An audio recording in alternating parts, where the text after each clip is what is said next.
Hello बच्चों, जय हिंद। तो कैसे हैं आप लोग और कैसी चल रही है आप लोगों की पढ़ाई? आशा करते हैं आप लोगों की पढ़ाई अच्छी चल रही होगी और आप लोग भी स्वस्थ होंगे, मस्त होंगे, ज़बरदस्त होंगे और अपनी पढ़ाई में लगे होंगे।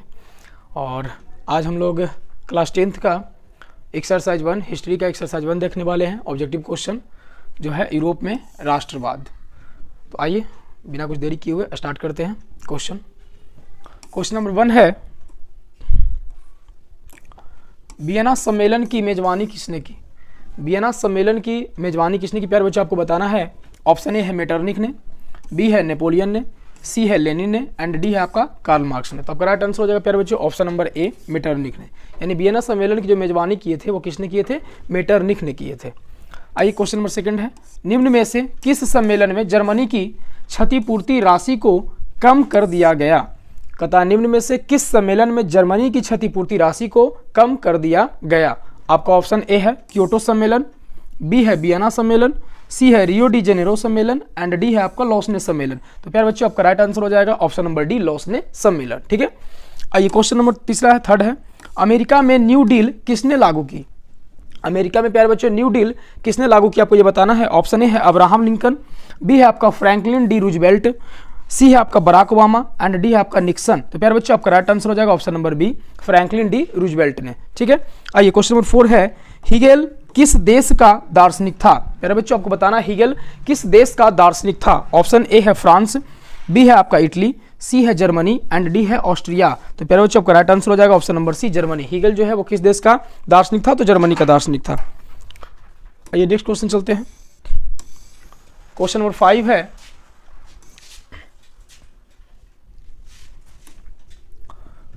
क्वेश्चन नंबर 5 कहता है प्यारे बच्चों वियना कांग्रेस का मुख्य उद्देश्य क्या था? प्यारे बच्चों आपको बताना है वियना कांग्रेस का मुख्य उद्देश्य क्या था। ऑप्शन ए का था गणराज्यों को पुनर्स्थापित करना, बी है लोकतंत्रों को पुनर्स्थापित करना, सी है राजतंत्रों को पुनर्स्थापित करना एंड डी है इनमें से कोई नहीं। तो आपका राइट आंसर हो जाएगा ऑप्शन नंबर सी राजतंत्रों को पुनः स्थापित करना। आइए क्वेश्चन नंबर 6 है, सिकंदर कहाँ का निवासी था? प्यारे बच्चों आपको बताना है सिकंदर कहाँ का निवासी था। ऑप्शन ए है रोम, बी है चीन, सी है यूनान एंड डी है आपका मिस्र। तो आपका राइट आंसर हो जाएगा ऑप्शन नंबर सी यूनान। यानी सिकंदर जो था वो यूनान का निवासी था। आइए क्वेश्चन नंबर 7 है, फ्रांसीसी क्रांति कब हुई? यार बच्चों आपको बताना है कि फ्रांसीसी क्रांति कब हुई। ऑप्शन ए है 1789 ईस्वी, बी है 1804 ईस्वी, सी है 1871 ईस्वी एंड डी है आपका 1817 ईस्वी। तो प्यारे बच्चों आपका राइट आंसर हो जाएगा ऑप्शन नंबर ए 1789 ईस्वी। यानी फ्रांस की जो क्रांति हुई थी कब हुई थी? 1789 ईस्वी में हुई थी। आइए क्वेश्चन नंबर 8 है, राष्ट्रीय आंदोलन का केंद्र जेना विश्वविद्यालय कहाँ स्थित है? कहता है राष्ट्रीय आंदोलन का केंद्र जेना विश्वविद्यालय कहाँ स्थित? आपको ये बताना है। ऑप्शन ए है इटली, बी है जर्मनी, सी है रूस एंड डी है आपका ग्रेट ब्रिटेन। तो प्यारे बच्चों आपका राइट आंसर हो जाएगा ऑप्शन नंबर बी जर्मनी में है ना। आइए क्वेश्चन नंबर 9 पर चलते हैं।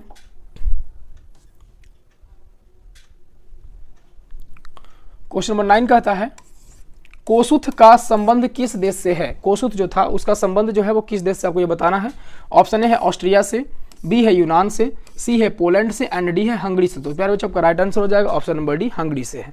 आइए क्वेश्चन नंबर 10 चलते हैं, इटली तथा जर्मनी वर्तमान में किस महादेश के अंतर्गत आते हैं? आपका क्वेश्चन है प्यारे बच्चों, इटली तथा जर्मनी वर्तमान में किस महादेश के अंतर्गत आते हैं? आपको ये बताना है। ऑप्शन ए है उत्तरी अमेरिका, बी है दक्षिणी अमेरिका, सी है यूरोप एंड डी है आपका पश्चिमी एशिया। तो प्यारे बच्चों आपका राइट आंसर हो जाएगा ऑप्शन नंबर सी यूरोप। आइए क्वेश्चन नंबर 11 है, फ्रांस में किस शासन वंश की पुनर्स्थापना वियना कांग्रेस द्वारा की गई थी? कहता है फ्रांस में किस शासन वंश के पुनर्स्थापना वियना कांग्रेस द्वारा की गई थी। ऑप्शन ए है आपका हैप्सबर्ग, बी है ऑर्लिया वंश, सी है आपका बुर्बो वंश एंड डी है आपका जारशाही। तो आपका राइट आंसर हो जाएगा प्यारे बच्चों ऑप्शन नंबर सी बुर्बो वंश हो जाएगा। ठीक है। आइए क्वेश्चन नंबर 12 पर चलते हैं, मेजनी का संबंध किस संगठन से था? प्यारे बच्चों आपको बताना है कि मेजनी का संबंध किस संगठन से था। ऑप्शन ए है लाल सेना, बी है कार्बोनरी, सी है आपका फिलिक हेंटारिया एंड डी है आपका डायट। तो प्यारे बच्चों आपका राइट आंसर हो जाएगा ऑप्शन नंबर बी कार्बोनरी। यानी कि जो आपका मेजनी है, मेजनी का संबंध किससे था? कार्बोनरी से था। आइए क्वेश्चन नंबर 13 पर चलते हैं। क्वेश्चन नंबर 13 कहता है, इटली एवं जर्मनी के एकीकरण के विरुद्ध निम्न में से कौन था? इटली एवं जर्मनी के एकीकरण के विरुद्ध निम्न में से कौन था? यानी कौन नहीं चाहता था कि इटली और जर्मनी का एकीकरण हो पाए? ऑप्शन ए है इंग्लैंड, बी है रूस, सी है ऑस्ट्रिया एंड डी है प्रसा। तो आपका राइट आंसर हो जाएगा प्यारे बच्चों ऑप्शन नंबर सी ऑस्ट्रिया। ठीक है। आइए क्वेश्चन नंबर 14 है, काउंट काबूर को विक्टर इमैनुअल ने किस पद पर नियुक्त किया था? यानी बताना आपको काउंट काबूर को विक्टर इमैनुअल ने किस पद पर नियुक्त किया था? ऑप्शन ए है सेनापति, बी है फ्रांस में राजदूत, सी है प्रधानमंत्री एंड डी है गृह मंत्री। तो आपका राइट आंसर हो जाएगा प्यारे बच्चों ऑप्शन नंबर सी, प्रधानमंत्री पद। ठीक है, प्रधानमंत्री के पद पर काउंट काबूर को विक्टर इमैनुअल ने क्या किया था? नियुक्त किया था। क्वेश्चन नंबर 15 है, गैरीबाल्डी पेशे से क्या था? प्यारे बच्चों आपको बताना है कि गैरीबाल्डी पेशे से क्या था। ऑप्शन ए है सिपाही, बी है किसान, सी है जमींदार एंड डी है आपका नाविक। तो प्यारे बच्चों आपका right answer option number D हो जाएगा, नाविक हो जाएगा। आइए क्वेश्चन नंबर 16 है, जर्मन राइन राज्य का निर्माण किसने किया था? जर्मन राइन राज्य का निर्माण प्यारे बच्चों किसने किया था? ऑप्शन ए लुई 18वां, बी है नेपोलियन बोनापार्ट, सी है नेपोलियन थर्ड एंड डी है आपका बिस्मार्क। तो जर्मन राइन राज्य का निर्माण किसने किया था? ऑप्शन नंबर बी हो जाएगा, नेपोलियन बोनापार्ट ने किया था। आइए क्वेश्चन नंबर 17 चलते हैं।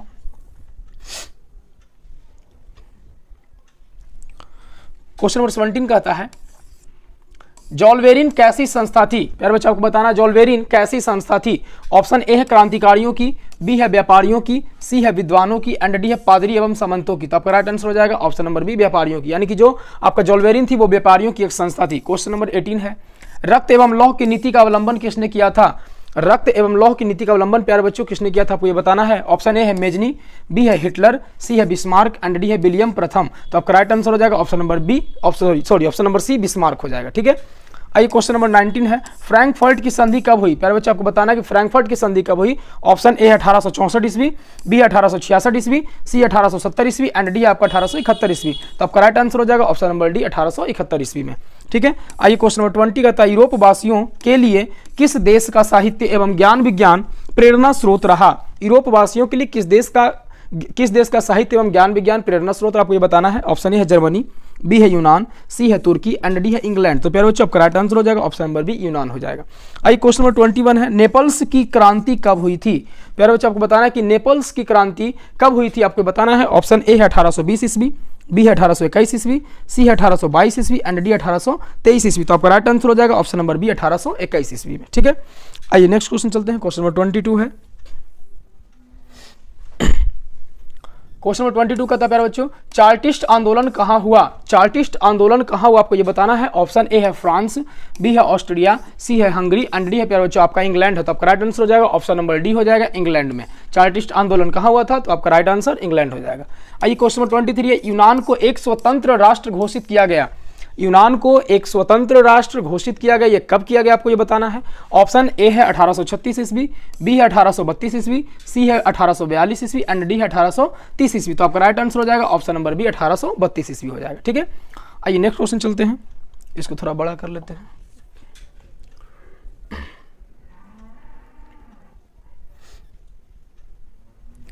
आइए क्वेश्चन नंबर 24 कहता है,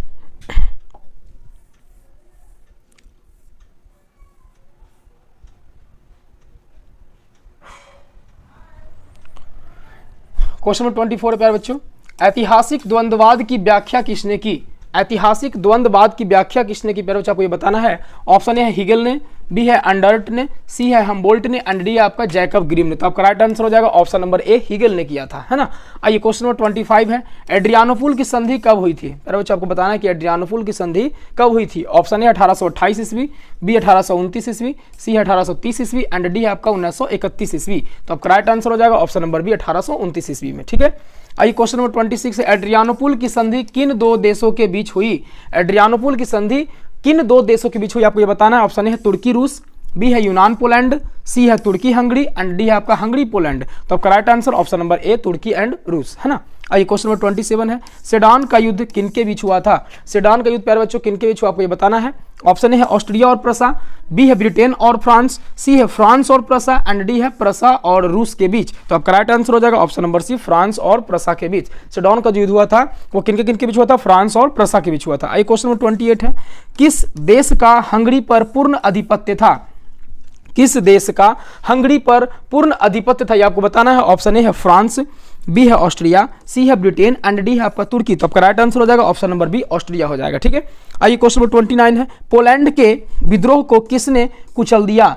पोलैंड के विद्रोह को किसने कुचल दिया प्यारे बच्चों, आपको ये बताना है। ऑप्शन ए है रूस, बी है ब्रिटेन, सी है ऑस्ट्रिया एंड डी है फ्रांस। तो आपका राइट आंसर हो जाएगा ऑप्शन नंबर ए हो जाएगा रूस, है ना।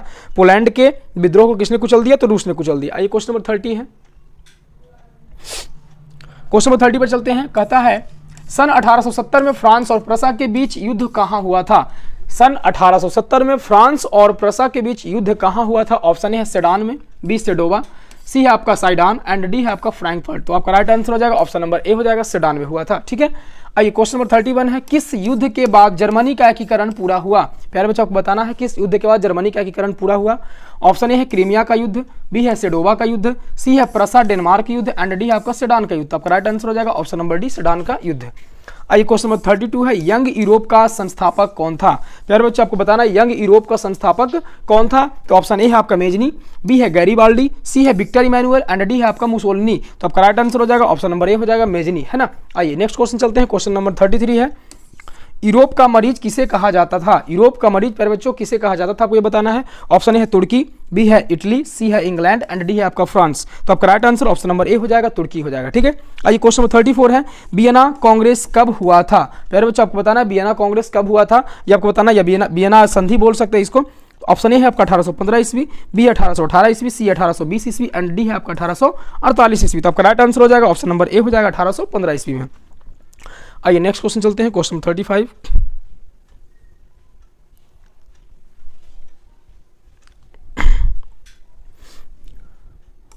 क्वेश्चन नंबर 35 कहता है प्यारो, जर्मनी के एकीकरण का प्रमुख वास्तुकार कौन था? जर्मनी के एकीकरण का प्रमुख वास्तुकार कौन था, यानी कि जर्मनी के एकीकरण करने में किनका जो सहयोग था, मुख्य सहयोग किनका था? ऑप्शन ए है मेजनी, बी है गैरीबाल्डी, सी है लेनिन एंड डी है आपका बिस्मार्क। तो आपका राइट आंसर हो जाएगा ऑप्शन नंबर डी बिस्मार्क हो जाएगा। ठीक है, आइए नेक्स्ट क्वेश्चन, क्वेश्चन नंबर 36 है, इटली के एकीकरण में निम्न में से किसका संबंध नहीं है? इटली के एकीकरण में निम्न में से किसका संबंध नहीं है प्यारे बच्चों, आपको बताना है। ऑप्शन ए है बिस्मार्क, बी है मेजनी, सी है काबूल एंड डी है आपका गैरीबाल्डी। तो आपका राइट आंसर हो जाएगा ऑप्शन नंबर ए बिस्मार्क का। इटली के एकीकरण में बिस्मार्क का कोई संबंध नहीं है। क्वेश्चन नंबर 37 है, 1830 की क्रांति के बाद फ्रांस में किस प्रकार का शासन स्थापित हुआ? 1830 की क्रांति के बाद फ्रांस में किस प्रकार का शासन स्थापित हुआ? प्यारे बच्चों को बताना है। ऑप्शन ए है संघीय शासन व्यवस्था, बी है संवैधानिक राजतंत्र, सी है गणराज्य एंड डी है आपका अधिनायकवाद। तो आपका राइट आंसर हो जाएगा ऑप्शन नंबर बी संवैधानिक राजतंत्र स्थापित हुआ था। आइए क्वेश्चन नंबर 38 है, जर्मनी के एकीकरण के लिए कौन सा उत्तरदायी था? जर्मनी के एकीकरण के लिए कौन उत्तरदायी था, आपको ये बताना है। ऑप्शन ए है काउंट काबूल, बी है बिस्मार्क, सी है गैरीबाल्डी एंड डी है मेजनी। तो आपका right answer option number B, यानी जर्मनी के एकीकरण में कौन उत्तरदायी थे? बिस्मार्क थे, है ना। आइए नेक्स्ट क्वेश्चन चलते हैं।